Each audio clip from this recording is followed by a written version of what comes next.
요즘 정치권에서 가장 뜨거운 것 라임 옵티머스 사태죠. 라임 옵티머스 펀드 운영 비리 그 사기 과정에 여권 권력형 비리가 있다. 이게 야당의 주장이에요. 그래서 지금 특검을 도입해야 한다고 주장하고 있고 당내 특위도 구성을 했네요. 자, 국민의힘의 비대위원이시죠. 또 정무위 야당 간사입니다. 성일종 의원 연결합니다. 안녕하세요. 네, 안녕하셨습니까, 정 선생님? 네. 네. 특위 이름이 뭐죠? 이 라임 옵티머스 그 부정에 대한 특위입니다. 네. 이게 좀 권력형 게이트다 이렇게 보고 계신 거죠? 그렇습니다. 네. 이 사태의 본질을 그럼 뭐라고 이해하시는 거예요? 야당 쪽에서는? 우선 사안이 너무 중대하고 크지요. 첫 번째, 이 규모가 2조 2천억이 넘는 천문학적 금액이고요. 예. 또 자본시장법은 이제 49인 이하로만 이 사모펀드가 하게 되어 있는데, 예. 이걸 교묘하게 또 이게 증권회사라든지 은행 같은 제도권으로 들어오면 안 되는 겁니다. 예. 그냥 사인간끼리 알아서 만드는 펀드인데 이게 네. 금융권으로 들어왔거든요. 편법적으로. 예. 이게 과연 쉽게 들어올 수 있었겠는가 하는 의구심이 있고요. 두 네. 번째, 이 정권의 이제 권력자들 이름이 다 이렇게 거명이 좀 되고 있습니다. 그리고 또 이 펀드를 구성할 때 수익자들 속에 예. 이 정권에 상당한 사람들이 이름이 들어있고 이래서 이건 권력형 게이트로 볼 수밖에 없습니다. 그러니까 권력자들이 비호해서 이런 펀드를 만들어 가지고 그들이 사적 이익을 취했다 이건가요? 그렇습니다. 그렇게 규정해도 될 것 같아요. 권력자들이 그럼 사기를 쳤다 한마디로? 사기가 됐든 어느 형태가 됐든 많은 국민들한테 피해를 준 것이죠. 그 안에 상당한 사람들이 역할을 한 것으로 보여집니다. 네. 물론 지금 언급하신 그 권력자들의 여러 이름이 등장은 합니다만은 확인된 바는 없지 않습니까? 또 거기에 등장한 이름에 거론됐던 예컨대 강계정 전 정무수석 같은 경우는 이건 위증이다, 명예훼손이다, 고발을 하지도 않았나요? 물론 그게 이제 검찰 수사를 통해서 밝혀지겠지만요. 우선 김동연 씨 같은 경우는 법정에서 진술을 했잖아요. 예. 그래서 법정에서 거짓말을 하게 되면 위증죄죠. 그렇습니다. 위증죄로 가중처벌이 되거든요. 예, 예를 들어 예. 3년을 받았는데 플러스 몇 년을 더 산다든지 그래서 그런 신분에 상당한 위험을 무릅쓰고 그런 이야기를 했는데 어쨌든 준 사람은 얘기가 나왔고요. 예. 또 전달한 사람도 나왔고 또 전달한 사람하고 만나기까지 했다고 수석께서 얘기를 하셨는데 돈을 안 받았다는 거잖아요. 네. 검찰 수사에서 밝혀지겠지요. 그 전달했다는 사람도 일단 부인하지 않았나요? 부인했습니다. 그러나 그러니까요. 예. 이 돈을 받아갔다라고 하는 것을 그 위증에 이걸 무릅쓰고 한 것 같은 경우 신뢰성이 있다 이렇게 봐야지요. 뭐 혹시 배달 사고의 가능성도 있는 거 아닙니까? 그걸 저희가 예측할 수는 없지만 검찰에서 수사를 해야 될 사항이라고 봅니다. 지금 제일 핵심적으로 권력자들 가운데 책임이 큰 쪽은 어디라고 보세요? 강기정 정무수석이 한 명 있고 또 누가 있습니까? 해봐야 알지요. 뭐 이름들은 그 민주당의 대표하고 계신 우리 이낙연 대표? 이낙연 대표도 나오셨고 예. 그리고 또 경기도 이재명 지사 이름도 나오고 예. 여러분들이 좀 많이 나오는데 예. 아직은 뭐 많이 나오지는 않았지만 어쨌든 이름이 나오는 것은 사실입니다. 네. 물론 뭐 이낙연 대표는 뭐 사무실에 복합기 관련된 건데 그건 뭐 실무자들이 단순히 뭐 실수가 있었을 뿐이다 이런 식의 해명도 있었지 않습니까? 예. 그런 뭐 해명이 나올 수 있겠지요. 그러나 그런 것들이 검찰 수사를 통해서 이제 다 나와야 되겠지요. 네. 검찰 수사를 근데 야당은 믿지 못하겠다는 거 아닌가요? 그렇습니다. 지금 현재 여러 가지 상황을 봐보면 우리가 검찰을 신뢰할 수 있겠나 하는 생각을 가지고 있습니다. 왜 그러냐면 미국 같은 경우에도 월가에서 이 금융범죄라고 하는 것은 굉장히 전문성을 요구하고 있거든요. 그래서 그 미국에도 남부지검이 있습니다. 그래서 특수한 이러한 범죄에 대해서는 정말 고도의 교육을 받고 훈련하고 경험을 쌓은 검사들이 수사를 하는데 예. 추미애 장관이 취임하고 나서 우리 남부지검에 있었던 증권범죄 합동수사단을 해체를 했잖아요. 네. 그리고 또 다른 사건 같은 경우는 중앙지검 특수부나 이런 데도 아니고 일반 조사하는 조사 일부에 배당을 하고 그리고 그 이러한 검사를 했었던 강골 검사들 또 훈련받던 검사들을 다 이게 좌천하거나 다른 데로 보내서 사실 유명무실해졌습니다. 예.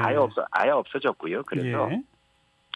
이런 것들에 대한 과연 국민적 신뢰를 얻을 수가 있겠나 하는 의구심을 저희는 가지고 있기 때문에 지금 굉장히 주시하고 있습니다. 윤석열 검찰총장이 수사팀을 대폭 보강하라 이런 지시를 하지 않았습니까? 그건 어떻게 보세요? 그 대폭 보강을 하라고 그러는데 이성윤 지검장이 과연 그것을 받아들일지 저는 또 윤석열 총장의 팔다리가 지금 다 잘려나간 상태에서 과연 이것들이 잘 받아들일 수 있을까 상당히 의문이고요. 그래서 저희가 요구하는 것이 네. 총장께서 특별수사본부 같은 경우를 만들어가지고 직접 할 수 있도록 우리 비대위원장께서는 대통령께서 명해달라 이렇게까지 말씀을 하셨지요. 대통령이 검찰총장에게 명해서 서울지검이 아니라 특별수사본부를 구성하고 윤 총장이 직접 수사 지휘하고 사람 꾸려서 수사를 공정하게 할 수 있도록 해주는 것이 맞다 이런 말씀을 한번 하셨습니다. 네. 그래야 국민 신뢰를 얻을 수 있다는 말씀이시지요. 근데 이제 그런 요구가 받아들여지지 않으면 중앙지검의 수사는 믿을 수 없으니 특검이 필요하다 이건가요? 그렇습니다. 그럼 특검법 지금 준비하고 계십니까? 특검은 뭐 지금 현재 바로 할 건 아니지만은요. 예. 여러 형태로 해서 저희가 다 준비를 해야지요. 또 검찰 수사하는 과정을 보면서 이제 저희가 그거는 그 다음 수순이기 때문에 여러 가지 지켜보도록 그렇게 하겠습니다. 네. 그러니까 일단 야당도 검찰 수사가 결과를 낼 때까지는 좀 지켜보자는 겁니까? 아니면 아예 그 전에 특검으로 가자는 겁니까? 우선 지금 현재 총장이 하실 수 있는 그 룸들을 좀 만들어서 이 정부가 어떻게 하는지를 지켜볼 것이고요. 그러한 모습이 안 보이면 또 야당으로서는 거기에 맞는 대응을 하도록 그렇게 할 겁니다. 그러니까 수사 결과까지가 아니라 수사 진행 과정을 지켜보다가 공식적으로 특검 요구할지를 결정하겠다 이 말씀이군요. 예, 그거는 원래 이제 전략상 그 저희 원내대표의 전략상 여러 가지 판단에 이제 의존을 해야지요. 네. 맡겨야죠. 예. 이제 또 일각에서는 지금 이제 문제가 되는 게 또 옵티머스나 이런 쪽에서 내부 문건이 좀 논란이 되는데 그 내부 문건은 투자자들을 안심시키거나 투자자들을 약간 속이기 위해서 가짜로 만들었을 수도 있다 이런 얘기는 나오지 않습니까? 이제 그런 것들이 또 사실로 밝혀지고 있지 않나요? 남동발전인가요? 거기에서 외국에 이렇게 투자하기로 했던 5,100억 정도가 사실로 밝혀지고 있고 또 검찰은 그렇습니다. 그런 문건이 나오면 네.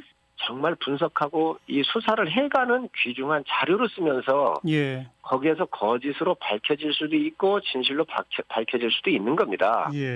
그런데 추미애 장관이 나와가지고 이거는 거짓으로 이미 아예 그냥 분류해놓고 얘기를 했어요. 이럴 수가 있냐는 거죠. 네, 네. 이 하나하나의 자료가 굉장한 수사의 단서가 되지 않나요? 네. 그런 측면에서 보면 이걸 굉장히 중요한 자료의 가치로 보고 그거에 대해서 증명을 해내가는 것이 수사인데 그런 것들을 지금 안이하고 그거를 입수해서 바로 이거는 믿을 수가 없다 이렇게 단정하는 것은 수사의 의지가 있는지 저희가 의심스럽습니다. 그리고 추미애 장관이 법무장관인데 이건 거짓이다라고 예단하고 국정감사에서 답변하는 거는 일종의 검찰 수사에 대한 가이드라인이다 이거로군요.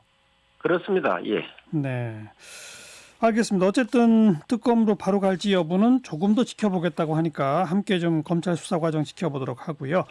우리 성일정 의원 비대위원이시고 하니까 또 좀 궁금한 거 여쭤볼게.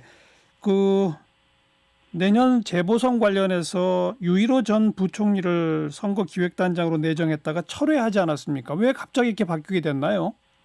상당한 오해가 있는데요. 네. 유일호 부총리의 이름은 유자도 안 올라왔었습니다. 저도 제가 비대위 회의도 들어가고 하는데 왜 그게 나왔는지는 저도 의문입니다. 아침에도 다른 기자분들께서도 물으셨는데 비대위에 공식적으로 이러한 유일호 부총리가 이름이 거론됐거나 그런 적이 전혀 없습니다. 네. 그런데 이름이 언론에까지 보도된 거는 사실 김정인 위원장은 유일호 전 부총리를 시키려고 했던 거 아닌가요? 거기까지는 제가 잘 모르지만 그러한 것들이 다 얘기되거나 공식적으로 된 건 없었습니다. 그러니까 비대위원회의 공식 의결을 거치지 않고 김정인 위원장이 본인 마음대로 유일호 전 부총리를 하려고 하다가 비대위원들의 반발을 사서 바꾼 거 아닌가요? 비대위원들이 반발한 적도 없고요. 비대위의 안건으로 올라온 적도 없습니다. 또한 김종인 위원장님께서 예. 사람 임명하고 할 때는 의견을 들으십니다. 예. 그러면 일부 보도는 김종인 위원장이 하려고 했던 것을 비대위원들, 특히 주호영 원내대표나 이런 분들이 반대해서 바뀌었다라는 보도는 잘못된 겁니까? 아닙니다. 그런 건 없었고요. 예. 이게 이제 그 보궐선거 준비단 뭐 이렇게 이름이 처음에 올라왔었는데 네. 그 이름이 좀 잘못됐다. 그래서 경선 룰을 정하는 그 위원회로 우리가 가는 게 맞겠다. 그게 가장 핵심이니까 예. 선거가 시작도 안 했잖아요. 예. 그래서 그 명칭을 경선 룰에 대한 위원회로 바꾸어서 저희가 토론을 한 적이 있지만 예. 이런 이름이 나오거나 뭐 이런 적은 누가 반대하거나 이런 적이 없습니다. 그러니까 확인해 보자면 처음에는 선거대책위원회로 하려고 했었죠, 그죠? 그렇습니다. 예. 근데 그거는 지금 시기에 적합치 않으니까 그냥 경선준비위원회로 바꾸자 이렇게 됐다는 거죠. 경선준비위원회로 이렇게 올라와 있는데요. 예. 그게 이제 그렇게 되면 뭐 모든 것을 다 준비를 해야 되기 때문에 우리가 이 선거에 관련된 룰만 다룰 수 있도록 하고 규칙을 좀 만들자. 네. 이렇게 해서 조정을 하신 거죠. 그 아이디어를 원내대표께서 내신 겁니다. 경선 룰만 정하는 위원회로 하자. 그렇습니다. 예. 정말로 김종인 위원장과 주호영 원내대표 간에 갈등이 없었습니까? 단언컨대 없습니다. 그래요? 김종인 위원장도 예. 일단 본인이 최종적으로 판단해서 유일호 전 부총리를 하려고 한 것이 아니라 본인이 어쨌든 김 의원으로 결정한 거다라고 갈등은 없다라고 말은 했습니다만 상당히 언론 보도는 전부 갈등이 있는 것으로 보도하고 있단 말이에요. 아주 잘못됐습니다. 우리 원내대표께서 우리 비대위원장 상당히 잘 모시고 계시고요. 예. 그다음에 또 하나는 우리 비대위원장님께서 늘상 경각심을 이렇게 일깨우고 계십니다. 네. 당이 예. 개혁으로 가고 미래로 가야 된다. 우리가 후퇴하는 모습을 보이거나 조금이라도 게으른 모습을 보이면 우리가 대선에서 필패할 수밖에 없다. 그러니 예. 우리가 경각심을 가지고 당을 추스려가면서 더 열심히 뛰어달라. 그렇지 않으면 우리 진다라고 하는 경고의 말씀을 수차례 해오고 계십니다. 네. 근데 아마 그런 말들에 이렇게 조금 오버해서 이렇게 표현한 그런 언론도 일부 있지 않나 저 개인적으로 생각을 합니다. 그러니까 자신의 의지대로 관철이 안 되니까 당의 경각심 이런 식으로 이야기한 거 아닙니까? 우리 위원장님께서는 비교적 자신의 생각을 강요하시지는 않는 분이세요. 네. 무슨 의견이 있으면 이야기를 들어보고 그에 또 반론을 또 이렇게 말씀을 하시고 또 반론 기회를 주고 하시면서 당신의 생각을 확실하게 발표를 하시는데 네. 이거로 가자해서 마무리하거나 그거로서 결론을 자기 고집을 끝까지 고수하는 분은 아니십니다. 네. 그 서울시장, 부산시장 후보군의 현역 의원은 배제한다 뭐 이런 얘기가 나왔었는데 그건 어떻게 되는 겁니까? 그 의원들끼리 이렇게 모였었을 때요.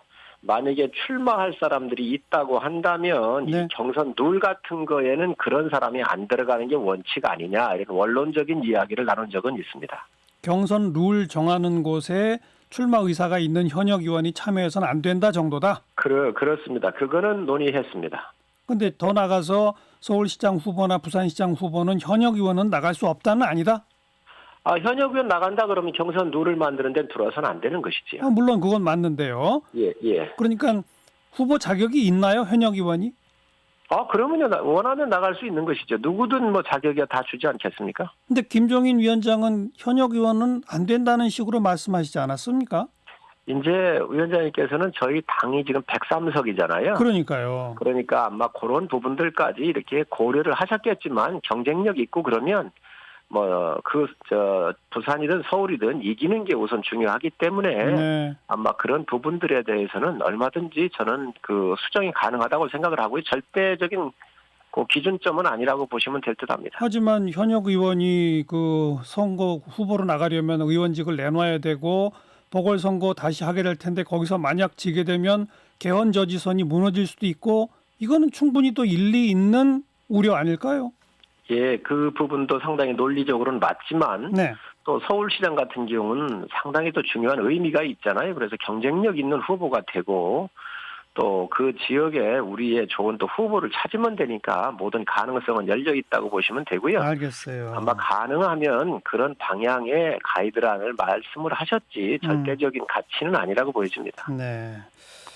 지지도가 좀 오르다가 또 떨어지네요. 왜 그럴까요?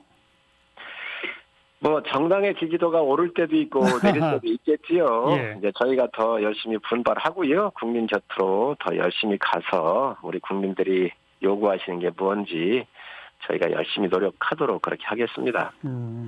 알겠습니다. 여기까지 듣죠. 고맙습니다. 네, 감사합니다. 국민의힘 성일정 의원이었습니다.